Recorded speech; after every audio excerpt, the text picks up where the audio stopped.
എപ്പോഴും നമ്മളെ ജീവിക്കാൻ പ്രേരിപ്പിക്കുന്ന ഒരു ഘടകമാണ് പ്രതീക്ഷ. വെടിനിർത്തൽ പ്രതീക്ഷകളിൽ പതുക്കെ ജീവിതം തിരിച്ചു പിടിക്കാൻ ശ്രമിക്കുകയാണ് ഗസ മുനമ്പിലെ പാവപ്പെട്ട ജനങ്ങൾ. എല്ലാം നഷ്ടപ്പെട്ട് മരണത്തെ നേർക്കുനേർ കാണുന്ന ഒരു ജനത അവസാനമായി ആഗ്രഹിക്കുന്നത് എന്തായിരിക്കുമെന്ന് നമ്മൾ എപ്പോഴെങ്കിലും ആലോചിച്ചിട്ടുണ്ടോ?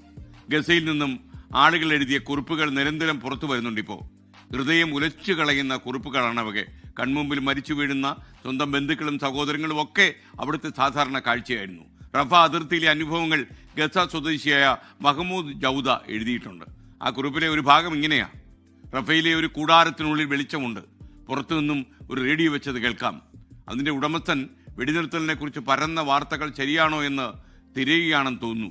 ശരിക്കുള്ള വാർത്തകളൊന്നും ഏറെ നേരമായി കിട്ടാഞ്ഞപ്പോൾ കൂടാരത്തിലെ വെളിച്ചം മങ്ങി. ബാറ്ററി തീർന്ന് ആ മനുഷ്യൻ ഉറങ്ങിയെന്ന് തോന്നുന്നു.